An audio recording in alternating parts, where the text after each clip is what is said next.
나는 나보다 더 훌륭한 경영자에게 투자한다. 30대 중반, 주식에 투자했다가 큰 실패를 겪었다. 과거의 주식 정보를 바탕으로 가장 좋은 거래 패턴을 찾아내 투자하는 프로그램 매매에까지 손을 댔었다. 당신은 이 방법이 가장 빨리 가난을 해결해 줄 거라 믿었다. 나 스스로 일반인보다 똑똑하고 대담하다고 생각했다. 돌이켜보면 그건 투자가 아닌 투기였다. 얼마나 어리석은 행동이었는지 부끄럽기 그지없다. 당시 투자자로서 내 수준은 유치원도 못 들어간 유아 수준이었다.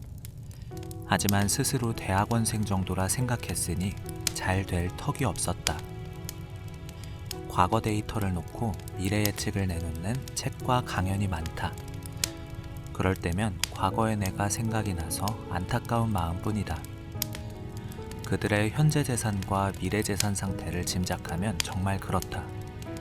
나는 전 재산을 날렸고 다시는 그곳에 얼씬거리지 않았다. 다시 주식을 시작한 건 5년 전쯤이다. 지난 5년간 꽤 많은 주식을 매입했으나 거의 팔아본 적이 없다. 혹 누군가 주식 투자를 하는지 물으면 하지 않는다고 말한다. 주식을 사고 파는 일로 돈을 버는 일반적인 주식 투자는 하지 않기 때문이다. 자산이 생기면 내가 하는 일은 두 가지다. 내 회사를 더 키우는 데 사용하거나 또 다른 자산을 만들 만한 곳에 보낸다. 최근 몇 년 동안 내 회사에 더 이상 자본이 들어갈 일이 사라지면서 내 잉여자본은 투자처를 찾아야 하는 상황이 되었다. 나는 사업가이자 경영자로 한평생을 살아왔다. 그럼에도 나보다 월등하게 뛰어난 경영자나 사업체가 많아 어느 땐 내가 어린아이처럼 느껴질 정도다. 내가 엄두도 못 낼 시장에서 더 좋은 사업을 하는 회사나 경영자가 너무나 많다. 다행히 이런 회사는 상당수 상장돼 있다.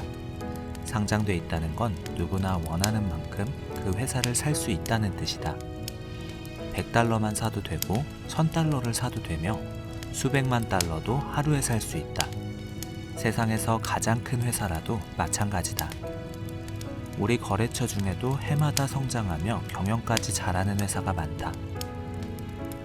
혹은 내가 소비자나 고객으로 만나는 회사 중에서도 훌륭한 경영자를 많이 보았다. 그런 회사들은 대부분 내 회사보다 크고 더 성장해 있으며 더 유능한 경영자들이 있다. 나보다 더 훌륭한 경영자가 나보다 더 좋은 회사를 운영하는데 내가 투자를 망설일 이유가 없다. 결국 나보다 훌륭한 경영자에게 투자하는 일은 그들과 동업하는 것과 다름이 없다.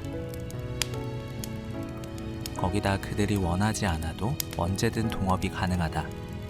이제 필요한 건 그 회사의 배당 정책과 배당 비율, 그리고 적정 가격대를 찾는 일뿐이다. 적정 가격이란 정해진 예산으로 주당 얼마에 살 수 있느냐보다 몇 주를 살 수 있느냐에 달렸다. 주식 숫자에 따라 배당 비율이 달라지기 때문이다. 사업의 세계와 투자의 세계에서는 나보다 나은 사업과 경영자에게 투자하는 것이 불법도 아니고 비도덕적인 일도 부끄러운 일도 아니다. 지극히 합법적이고 합리적이며 자랑스러운 일이다. 나는 되도록 내가 지분을 가진 회사의 물품이나 서비스를 이용한다. 이제 내 회사이기 때문이다. 마이크로소프트 컴퓨터로 아마존에서 나이키 신발을 사고 체이스뱅크에서 받은 비자 카드로 결제하고 애플 전화기로 우버를 불러 공항에 가서 델타 항공을 타고 집으로 가다 중간에 코스트코에 들러 코카콜라 한 박스를 사와 삼성 냉장고에 넣어놓고 나면 자급자족하는 느낌이다. 단순히 소비자나 경쟁자 혹은 방관자가 아닌 주인이 되는 방법이다. 배당일이나 기다리며 주가가 떨어지면 나의 좋은 회사를 더 싸게 살 수 있다는 간사한 마음조차 든다. 나보다 더 훌륭한 경영자의 옷깃을 붙들고 걸어가는 기분은 아버지 같은 좋은 형을 가진 느낌이다. 여러분도 좋은 큰형님을 찾기 바란다.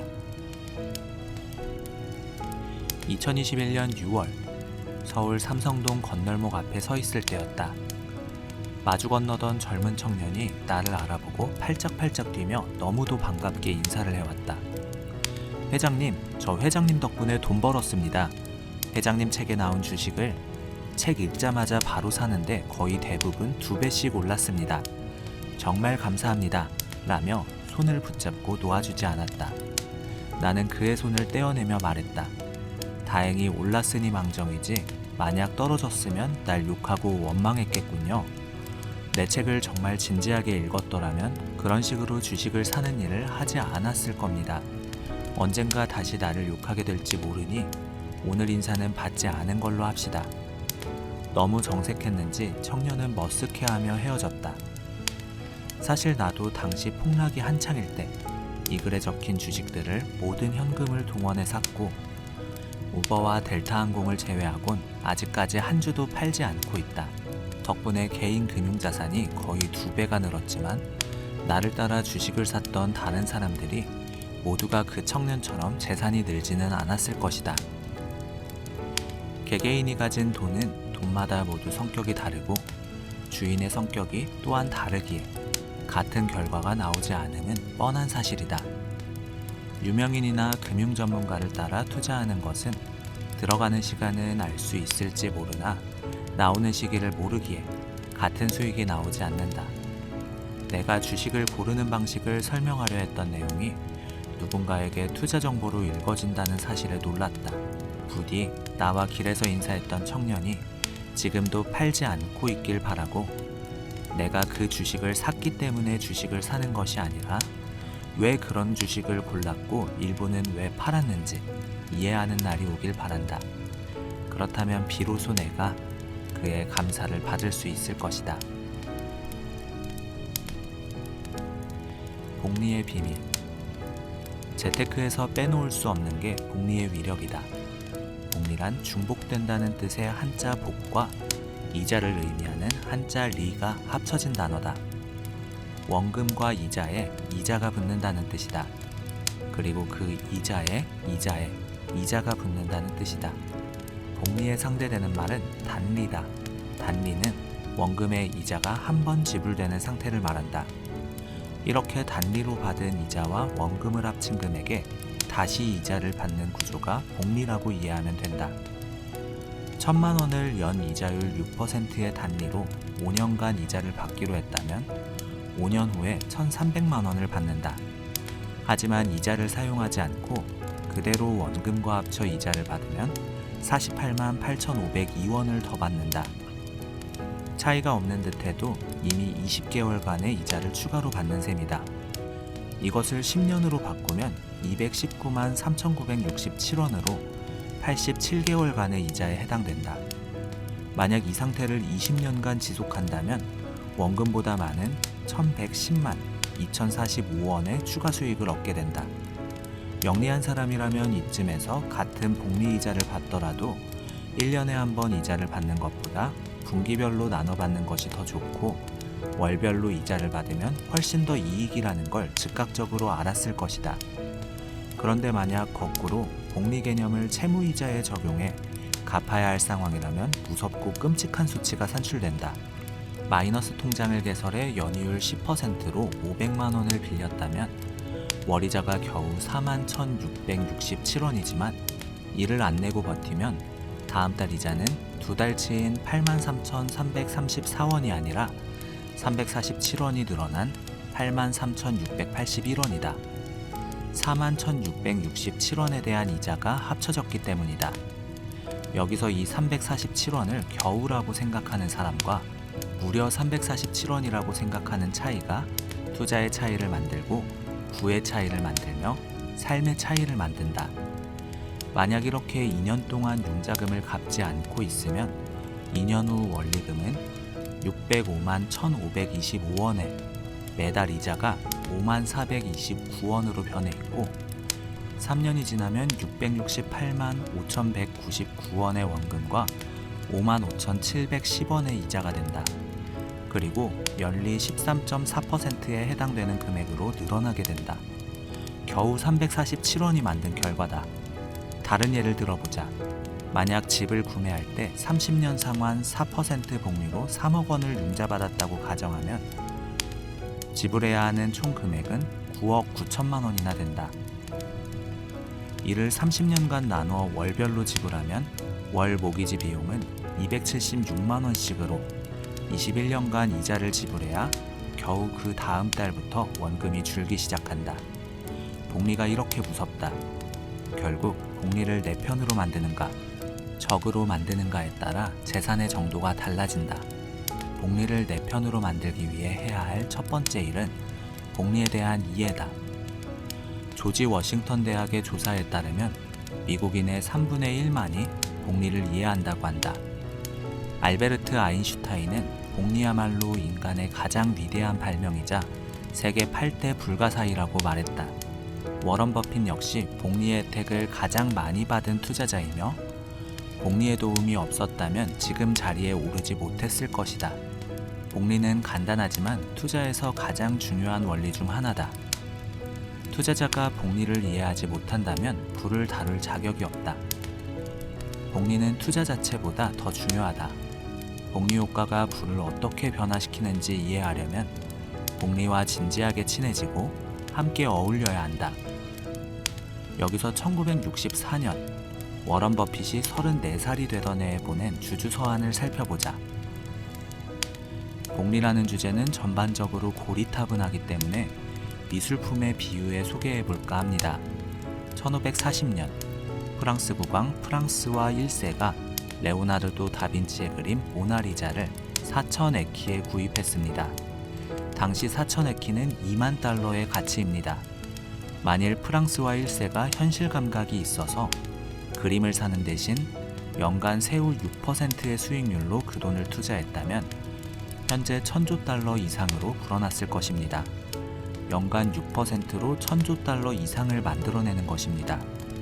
현재 미국 국채 발행 규모의 3,000배가 넘습니다. 어려서부터 복리의 개념과 혜택을 정확히 꿰뚫어본 젊은이는 그의 나이 50세 이후 미국 최고 부자 중 한 명이 되었고 91세인 현재까지 그의 부는 계속해서 늘어나고 있다.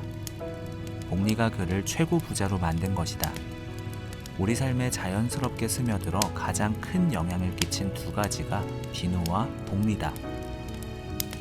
비누가 발명된 후 개인 위생이 개선되며 인간 수명이 비약적으로 늘어났으며 복리가 발명된 후 부의 이동이 수없이 일어났기 때문이다. 당신이 복리의 중요성을 이해했다면 이제 막 부자가 될 가장 기본적인 준비가 끝난 것이다. 축하한다. 일정하게 들어오는 돈의 힘. 가정해보자. 1년에 수입이 5천만 원인 사람이 있다. A라는 사람은 매달 일정하게 400만 원을 버는 사람이고 B라는 사람은 어느 땐 1,000만 원을 넘게 벌기도 하지만 어떤 달은 한 푼도 벌지 못한다. 두 사람 모두 매년 5천만 원의 수입이 생기지만 돈의 힘은 서로 다르다.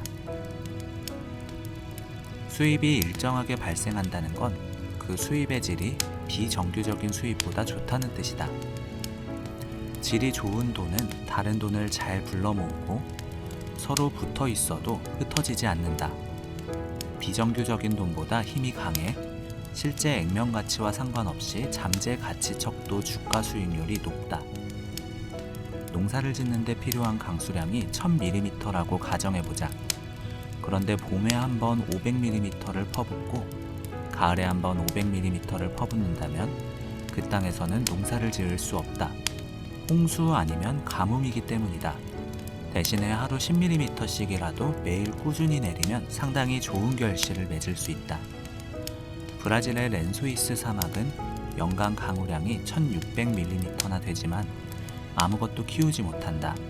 6개월에 한 번씩 비가 오기 때문이다. 마찬가지로 기업 운영도 가장 중요한 것은 현금 흐름이다. 현금 유입과 유출을 통틀어 현금 흐름이라 한다. 기업의 현금 흐름이 좋지 않으면 이익이 나도 부도가 날 확률이 높아진다. 언젠가 비가 와도 당장 가뭄이 들어 작물이 타 죽는 것과 같다. 몸 안에 피도 일정하게 흘러야 사지가 움직이고 호흡도 일정해야 생명이 연장되며 음식도 일정하게 먹어야 죽지 않는다. 10분 동안 물속에 있다가 모자란 숨을 몰아넣는다고 사람이 살아날 수는 없다. 굶어 죽은 사람 입에 고기를 넣어준다고 사람이 살아나지 않는 것처럼 말이다. 돈도 같다. 현금 흐름이 일정하게 유지돼야 경제적으로 삶이 윤택해진다. 돈이 일정하게 들어온다는 건 체계화된 경찰이나 군인 수백 명만으로 수천, 수만 명의 군중을 효율적으로 통제하는 것과 같다. 이 흐름이 거친 인생을 통제할 수 있는 상태를 만들어준다. 장사나 사업을 계획 중이라면 개천을 막아 여름 한철 하루 1,000만 원 매출을 올리는 사람을 부러워 말고 매일 수십만 원씩 꾸준한 돈이 들어오는 국밥집을 부러워해야 한다. 여름철에 번 1,000만 원은 그 돈이 솜사탕처럼 가벼워서 만지기만 해도 쉽게 부서지지만 국밥집 100만 원은 단풍나무처럼 단단해서 건물도 만들어낼 수 있기 때문이다. 행사 때 몰려온 단체 손님을 상대하느라 단골을 무시하는 사장은 성공할 수 없다. 비정규적인 수입은 한 번에 몰려온 돈이라 실제 가치보다 커 보이는 착각을 일으킨다. 그래서 자신이 많은 돈을 벌게 된 줄 알고 사치하고 함부로 사용하게 돼 결국 모으지 못하게 된다.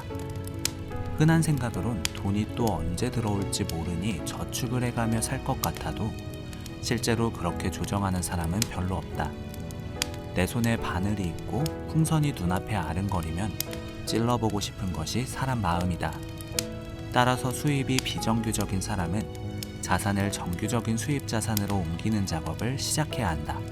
연예인, 강사, 학원 교육자, 건설 노동자, 시즌이 있는 사업체 소유자, 운동선수, 개원의사처럼 수입이 일정하지 않은 직업을 가진 사람이 여기에 해당된다.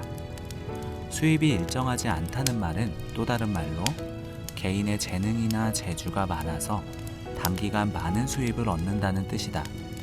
이런 사람들은 자신의 수입이 생기는 대로 일정한 소득이 나올 수 있는 부동산이나 배당을 주는 우량 주식을 사서 소득을 옮겨 놓아야 한다. 하루라도 빨리 일정한 소득으로 옮겨 놓지 않으면 비정규적인 돈은 정규적인 돈을 소유한 사람들 아래로 빨려 들어가고 말 것이다. 정규적인 돈과 비정규적인 돈이 싸우면 언제든 정규적인 돈이 이기기 마련이다. 규칙적인 수입의 가장 큰 장점은 미래 예측이 가능해진다는 점이다. 미래 예측이 가능하다는 말은 금융자산의 가장 큰 적인 리스크를 제어할 수 있다는 뜻이다. 리스크는 자산에 있어 가장 무섭고 두려운 존재며 모든 것을 앗아갈 수 있다. 어디에 숨어 있는지 몰라서 모퉁이를 돌다가 갑자기 맞닥뜨릴 수 있는 것이 리스크다. 이 리스크를 제어할 수 있다는 건 대단한 장점이다. 그 자체가 신용을 부여하며 이 신용은 실제 자산으로 사용할 수 있어 같은 5천만 원이라도 1억 원 혹은 그 이상의 자산으로 변형돼 현실에 나타난다. 돈은 중력의 힘을 가졌다. 중력은 현대 물리학의 상호작용 힘 중 하나다. 뉴턴에 따르면 중력은 질량을 가진 물체가 다른 질량을 가진 물체에 작용하는 힘을 말하는데 그 힘의 크기는 각 물체의 질량에 비례해 가까운 곳에 있는 물체를 잡아당기며 매우 먼 거리까지 미친다. 거리의 제곱에 반비례해 멀어질수록 힘이 약해지기는 하지만 먼 거리에서도 여전히 작용한다. 지구에 살고 있는 우리는 중력의 거대한 힘을 못 느껴도 지구를 벗어나려는 우주선은 시속 4만 킬로미터의 속도로 날아야 겨우 지구의 중력권을 벗어날 수 있다. 우주 위를 날아다니는 별똥별을 지구로 끌어들이는 것도 중력의 힘이다.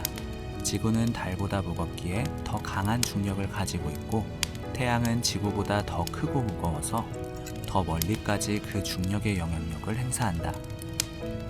눈으로 확인할 수 있는 이 영향력의 경계가 태양계다. 신기한 건 돈도 이 중력과 같은 작용을 한다는 것이다. 돈은 다른 돈에게 영향을 주며 그 돈의 액수가 크면 클수록 다른 돈에 영향을 준다. 돈은 가까이 있는 돈을 잡아당기는 능력이 있으며 주변 돈에 영향을 준다. 돈이 중력과 같이 작용하는 원리를 잘 이용하면 누구나 아무리 작은 돈이라도 큰 돈으로 만들어낼 수 있다. 강원도 태백시 창죽동의 검룡소라는 작은 연못에서 시작한 물줄기가 강원도, 충북, 경기, 서울을 거쳐 서해까지 494km에 걸쳐 펼쳐지는 한강이 된다. 길이 6,679km에 하구의 폭만 240km이며 초당 20만 9천 세제곱미터의 물을 바다에 쏟아내는 아마존강 역시 페루 남부 안데스 산맥 네바도 미스미산 안에 있는 개울에서 시작된다. 우리가 살고 있는 거대한 지구도 한 개의 작은 입자가 주변 입자를 끌어당기고 그 부피를 키워가면서 5,972자톤의 현재 모습을 갖춘 것이다. 이렇듯 아무리 작은 것이라도 그 속성을 이해하면 주변을 끌어당겨 부피나 크기를 키울 수 있고, 이렇게 커진 자본은 다른 자본을 점점 더 쉽게 많이 끌어들인다. 누군가가 10억 원이라는 돈을 모으기로 마음먹었다고 하자. 10억 원은 300만 원을 받는 급여 생활자가 한 푼도 쓰지 않고 모아도 27년이 걸리는 금액이다. 엄청나게 긴 시간이고 힘든 일이다. 그나마 전액을 저축했을 경우의 이야기다. 투자를 한 경우라도 한 푼도 잃지 않았을 때 이야기다. 급여의 50%를 저축했다면 50년이 지나야 모을 수 있는 돈이다. 하지만 돈의 중력을 이해하면 이야기가 달라진다. 이 세상에 큰 돈을 가진 사람 중 누구도 그런 식으로 돈을 모으지 않는다. 또한 돈을 이렇게 움직이지도 않는다. 먼저 10억 원을 모으기 위해서는 1억 원이 필요하다. 그리고 1억 원을 모으기 위해서는 1,000만 원이 필요하다. 그 1,000만 원은 매월 100만 원 혹은 그 이상을 저축하는 것으로 시작된다.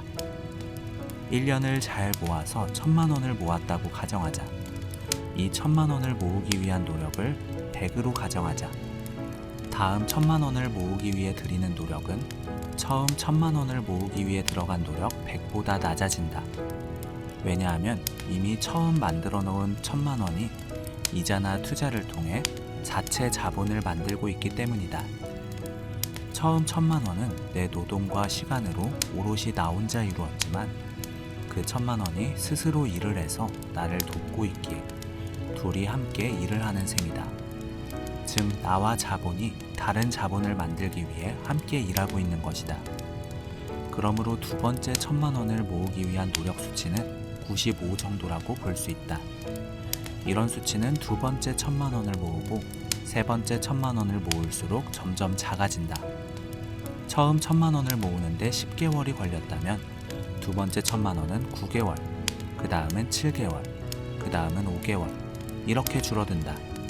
처음 1,000만 원을 모으기 위해 100을 노력했다면 1억 원이 되는 마지막 1,000만 원은 불과 20 혹은 30 정도의 힘으로 만들어진다. 그렇게 몇 년 후에 1억 원을 모으고 그 1억 원은 동일한 과정을 통해 다시 몇 년 후엔 몇 억이, 더 지나면 100억 원이 되는 것이다. 재산 증식 과정을 보면 1, 2, 3, 4, 5처럼 양의 정수로 늘어나는 것이 아니라 1, 2, 4, 8, 16과 같이 배수로 늘어난다. 이 원리를 이해하면 누구나 부자가 될 수 있다. 온 우주에 중력의 힘이 미치고 있듯 중력은 우주의 근본적 힘이며 세상을 만드는 원리 중 하나다. 이 원리는 무엇인가 불어나는 모든 것에 적용된다. 단지 돈은 물체가 아니기에 그것을 모으겠다는 사람, 그 자신의 마음을 필요로 할 뿐이다.